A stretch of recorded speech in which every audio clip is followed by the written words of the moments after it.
Alright, ladies and gentlemen, Fab's in the house, and welcome back to the channel. Today, I am in the house with a Nick Chuprin and Robert Carter collaboration, BBM, here with me for a review, and we're gonna analyze the look, the sound, and the feel of this fella. But you know what?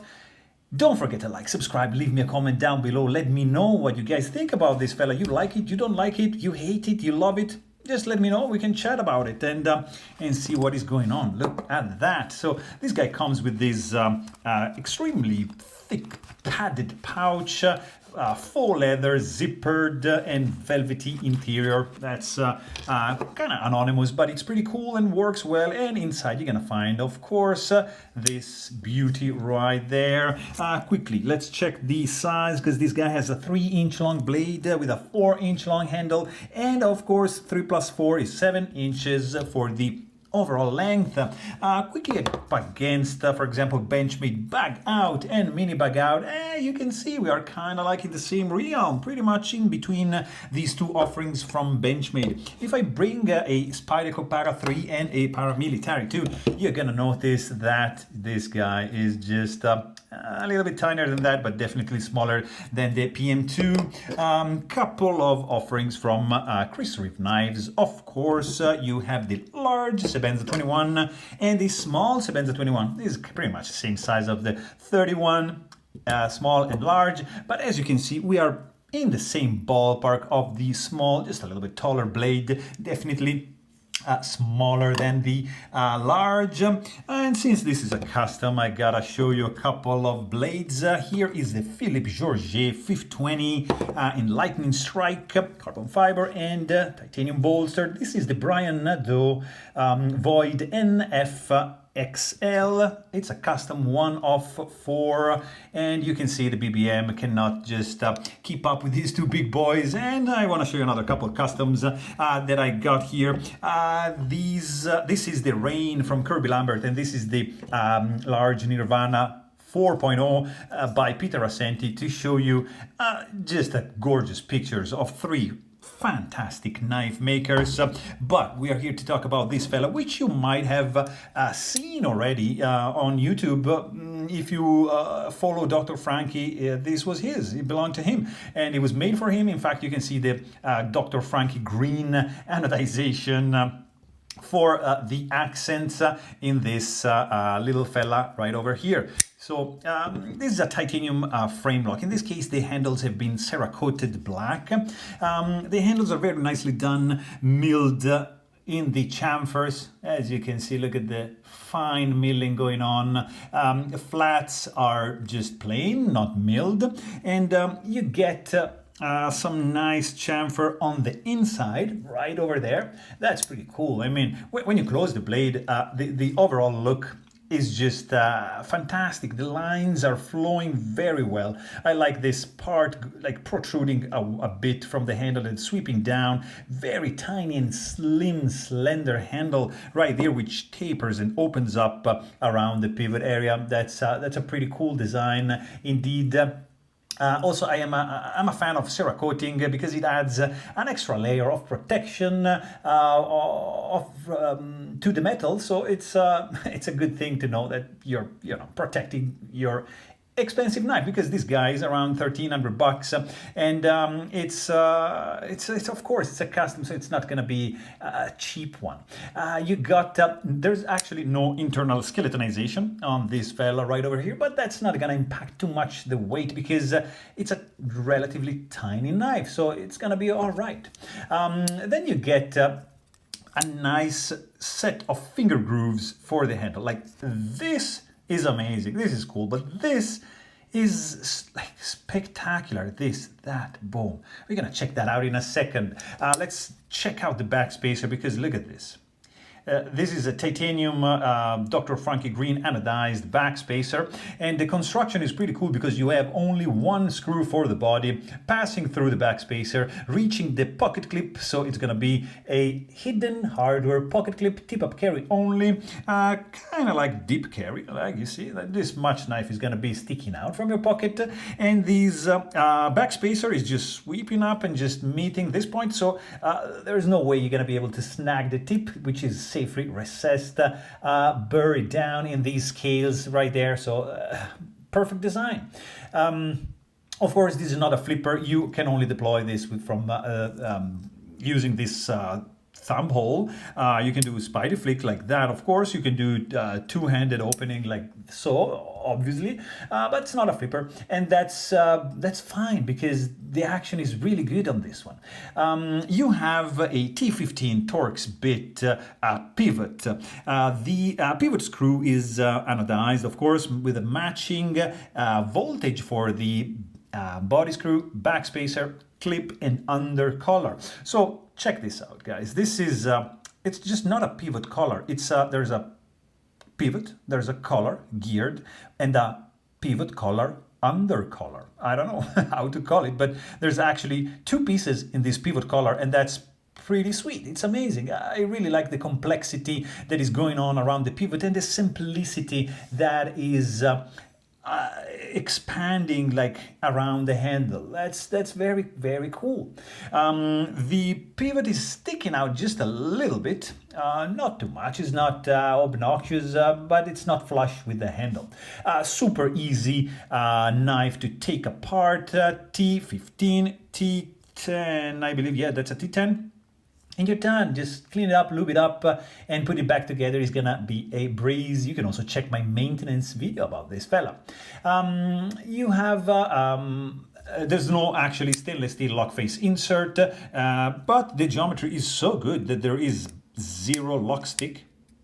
Absolutely nothing. So in this case, there's no need at this point for a stainless steel lock face insert.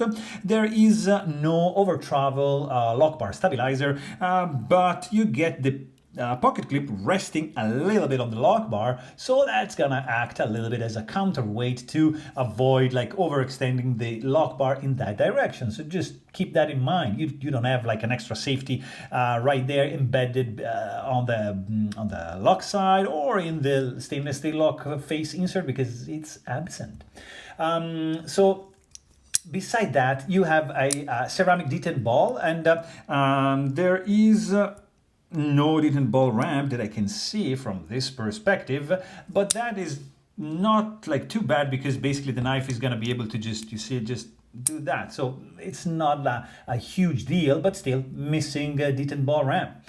You get, of course, titanium, that's steel, greenish, aqua, anodized, tip-up carry only, not reversible pocket clip, hidden screw, really cool. It works nicely, nice spring tension to it. But then, guys, you got, look at that.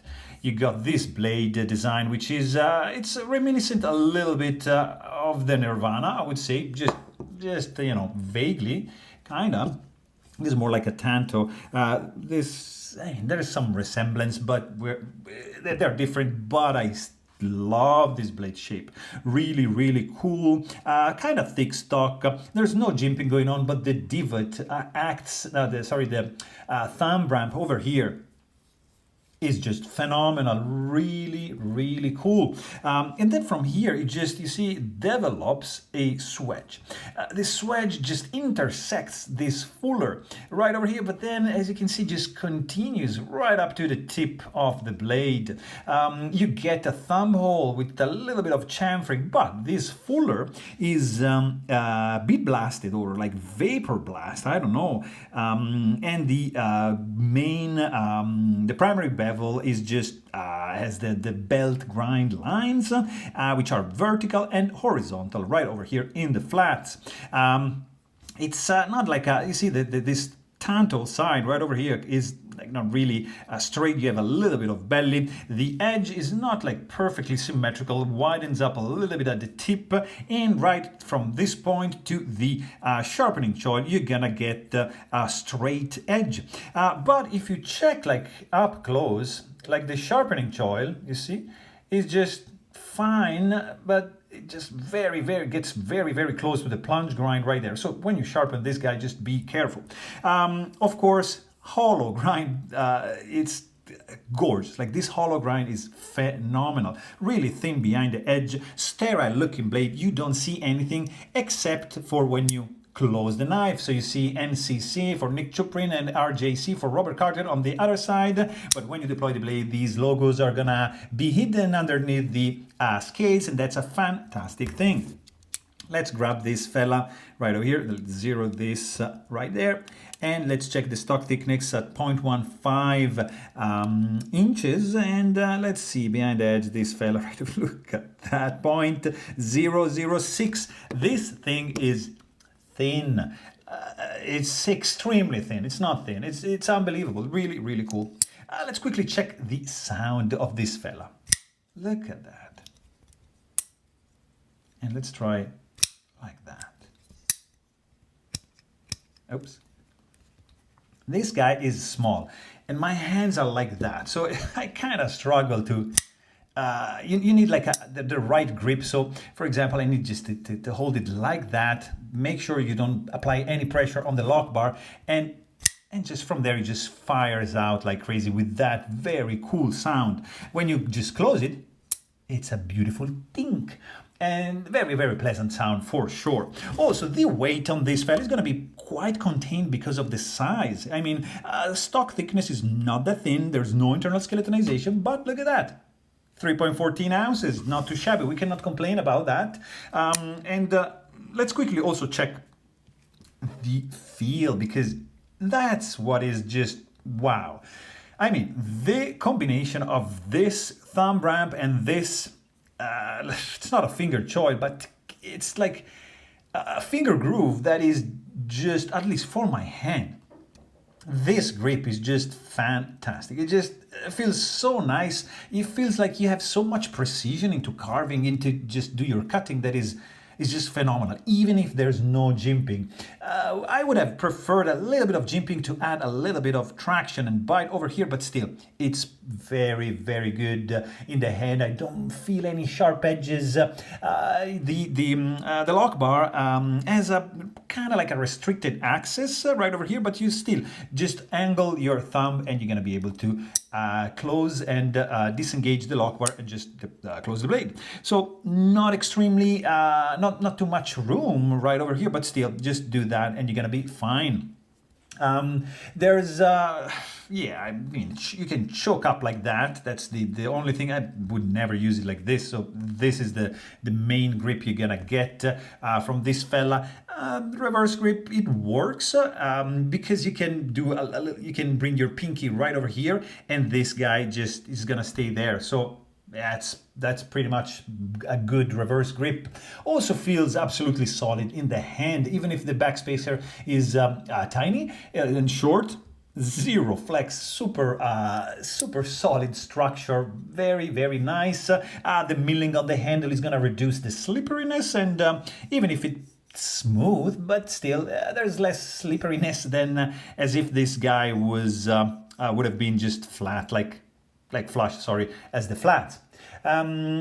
Fit and finish is just spot on, perfectly centered blade. I don't see anything wrong with this. Everything is in the place where it's supposed to be. Very, very well, very, very well built. No gaps, no misalignments. When you kind of shake it, there's nothing rattling, nothing moving. Blade play, it's not a thing. Lock stick, it's zero. The clip ramp has a nice feel to it, in and out of the pocket. It's easy. It works very, very well.